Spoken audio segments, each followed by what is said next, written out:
I've been really getting, I guess, more intimate with how trauma forms itself. I feel like understanding makes me a better observer of healing. So I guess we could thank I guess this child part of me for kind of showing me this. Um, I have this child part of me that is kind of like frozen,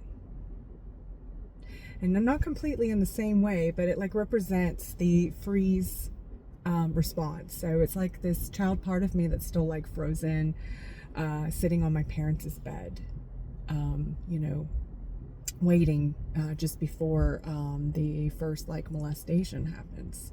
And so she's just like frozen there, and there's just like so many times that I can feel that stuckness, that frozenness, which maybe I'll make a video on that later. But my point was, it's like when you freeze, it's almost like it doesn't complete itself.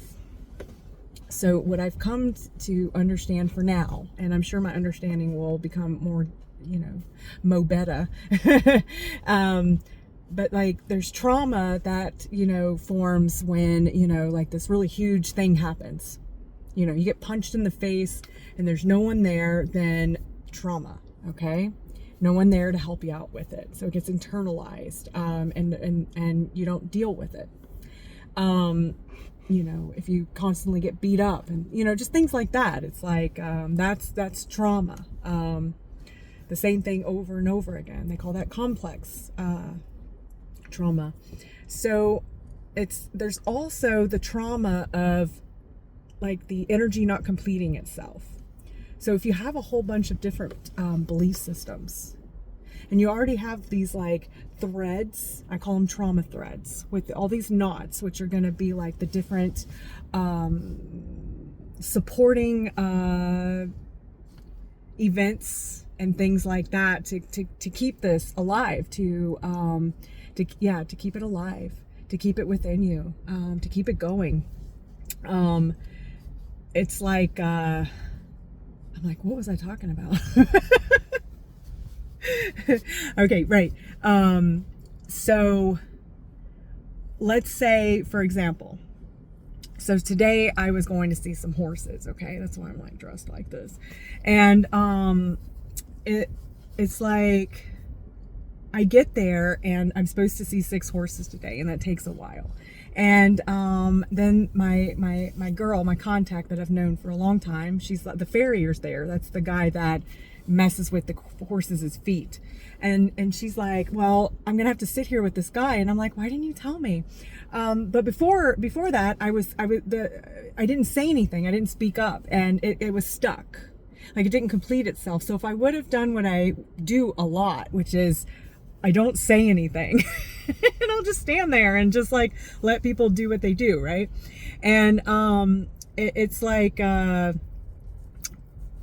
then that would feed the belief system, if it was there, a part of a thread, that people walk all over me, or I'm no good, people don't respect me. You know what I mean? Like it's like when the action is not completed, it can solidify within us. It can stuck emotions and stuff like that. That's why these things get stuck. It's because they're stuck in our brain, because we're like sitting there fuming, and we're like just like allowing that energy just to kind of compile, and it turns into trauma.